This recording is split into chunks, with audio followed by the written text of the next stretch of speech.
Everyone, I am doctor सुमन। आज हम लोग जिस टॉपिक पे बात करने वाले हैं बहुत ही इंपॉर्टेंट वीक है। ये प्रेगनेंसी का थर्ड वीक है। इससे पहले हमने फर्स्ट वीक और सेकंड वीक के बारे में बात किया था। ये इस टाइप का वीडियो का ये सेकंड वीडियो है, ठीक है। तो आपको इस वीडियो में बहुत सारी चीज़ जानने के लिए मिलेगी, जानकारी मिलेगी कि इस वीक में क्या आपको करना है, प्रॉपर आपके बॉडी के अंदर उस टाइम पे क्या चल रहा होता है, क्या सारी एक्टिविटी हो रही होती है, क्या आपको ख्याल रखना है।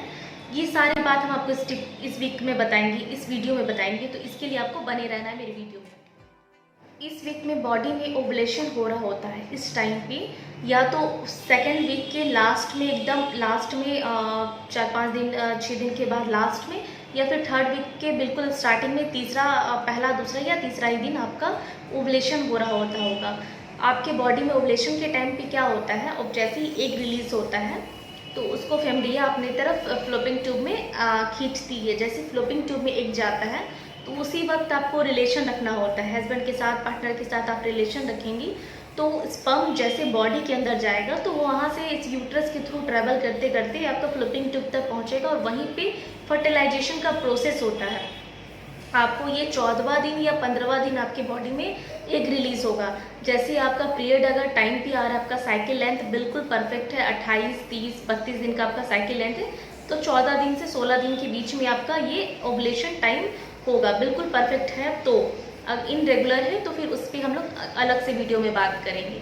तो आपके बॉडी में उस टाइम पे ओवुलेशन होगा, एग रिलीज होगा, एक स्पर्म आपके पार्टनर का स्पर्म आएगा और एग और स्पर्म आपस में फर्टिलाइजेशन का प्रोसेस करेंगे फ्लोपिंग ट्यूब में। वहाँ पे जैसे ही फर्टिलाइजेशन का प्रोसेस होगा तो वहाँ पे एक फर्टिलाइजेशन होने के बाद उस जाइगोट बन जाता है। जाइगोट बन करके उसमें जाइगोट में विभाजन होगा, उसका डिवीज़न होगा। जैसे कि उसमें सेल्स बनेंगे, नए नए सेल्स बनेंगे, 4 सेल्स में, 8 सेल्स में, 16 सेल्स में, ये डिवीज़न होगा। तो जैसे ही जाइगोट बनता है तो जाइगोट ट्रेवल करके फिर से यूट्रस तक पहुंचता है। वाले डिवीज़न होते होते आपको 5 से 6 दिन लग जाते हैं यूट्रस तक पहुंचने में। वहां से ट्रैवल करके 5 to 6 डेज़ के अंदर ट्रैवल करके वहां से जैसे ही वो यूट्रस तक पहुंचता है जाइगोट, तो वहाँ पे ब्लास्टोसिस बन जाता है। इसको फिर हम लोग ब्लास्टोसिस बोलेंगे। यहाँ पे इम्प्लांटेशन की पूरी तैयारी चल रही होती है। इम्प्लांटेशन का मतलब कि जैसे यूट्रस की इनर वाली लाइनिंग से बेबी ब्लास्टोसिस जैसे चिपकेगा, वहाँ पे भ्रूण का निर्माण होगा, तो उसको इम्प्लांटेशन हम लोग बोलते हैं। तो 5 से 6 दिन, ऑलमोस्ट 7 डेज़ के अंदर आपका ब्लास्टोसिस जैसे ही वहाँ पहुँच करके यूट्रस की इनर लाइनिंग में पहुँचता है, उसके बाद यूट्रस से चिपकने की तैयारी चल रही होती है। तो इम्प्लांटेशन हम लोग जिसको बोलते हैं। तो इम्प्लांटेशन होने के बाद यहाँ पे बेबी भ्रूण बन जाता है, बेबी का भ्रूण तैयार हो जाता है। वहाँ से बेबी का डेवलपमेंट स्टार्ट हो जाता है। थर्ड वीक में बेबी का डेवलपमेंट का स्टार्टिंग हो जाता है, वहाँ से बेबी बनना स्टार्ट हो जाता है। आगे जा कर के फिर उसमें प्लेसेंटा भी बनेगा, बहुत सारी चीज़ बनेंगी। पहले भी बेबी का निर्माण वहाँ पे 5 से 6-7 दिन के अंदर ये प्रोसेस कंप्लीट होता है। तो इस वीक में ब्लास्टोसिस इम्प्लांटेशन के लिए यूट्रस की दीवार से चिपक जाता है, और उसके बाद इस टाइम पे आपको इम्पॉर्टेंट ब्लीडिंग भी हो सकती है या स्पॉटिंग भी हो सकती है। आपको थोड़ी बहुत स्पॉटिंग होना या फिर थोड़ी बहुत पेन होना, इम्प्लांटेशन का पेन होना, हल्का सा पेट में क्रैम्पिंग होगा, हल्का सा आपको पेन होगा।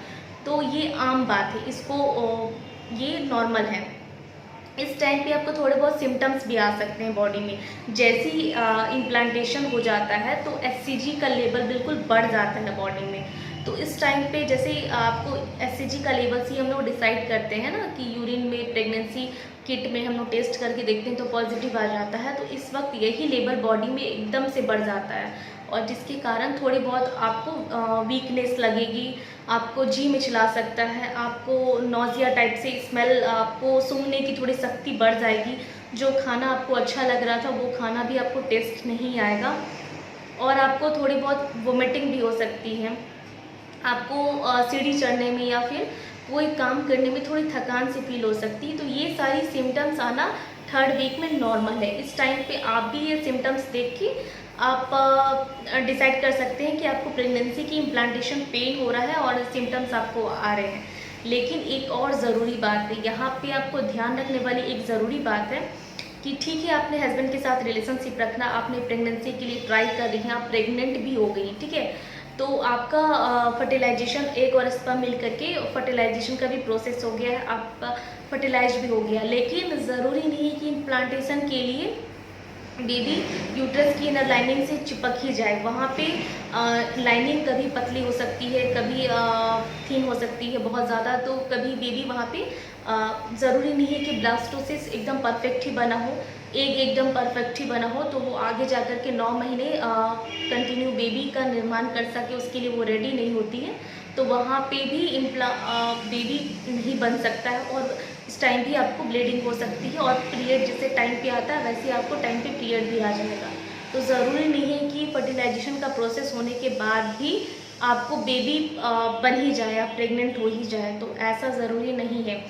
हर एक फर्टिलाइज होने के बाद बेबी नहीं बनता है, हर ब्लास्टोसिस बेबी नहीं बनता है, तो इसीलिए आपको थोड़ा सा माइंड को भी सेट होना चाहिए कि आप प्रेग्नेंट नहीं है, कोई बात नहीं, आपको पॉजिटिव थिंग रखना है, आपको नेक्स्ट मंथ पे ट्राई करना है। आप उस समय थोड़ा सा एक्सरसाइज भी कर सकती हैं, योगा मेडिटेशन भी कर सकती हैं, बिल्कुल परफेक्ट रहेगा। खाने में एक अच्छा सा डाइट आपको फॉलो करना है, क्योंकि बेबी को न्यूट्रिशन और ग्रोथ आपको चाहिए। बेबी 3rd वीक में अगर ब्लास्टोसिस इम्प्लांट हो गया है, तो फिर 3rd वीक में आपको न्यूट्रिशन प्रॉपर, आपको प्रोटीन डाइट का एक अच्छा सा डाइट का ख्याल रखना है, और 3rd वीक को आपको अच्छी से निकालना है, क्योंकि 3rd वीक में आप बिल्कुल आपको स्ट्रेस नहीं लेना है कि क्या होगा, बेबी इम्प्लांट होगा कि नहीं होगा, बिल्कुल ये छोड़ दीजिए, ये नेचुरल एक प्रोसेस होता है, इसमें आप कुछ नहीं कर सकती हैं, आपको बस अपना ख्याल रखना है, एक डाइट अच्छा सा फॉलो करना है। तो छोटी सी जानकारी आपको 3rd वीक के बारे में काफ़ी पसंद आई होगी, तो इसी टाइप से और वीडियो देखने के लिए मेरे चैनल को आप सब्सक्राइब कर लें, और इस चैनल पे प्रेगनेंसी से रिलेटेड, हेल्थ से रिलेटेड, वुमेन हेल्थ से रिलेटेड सारी वीडियो आपको मिलेगी।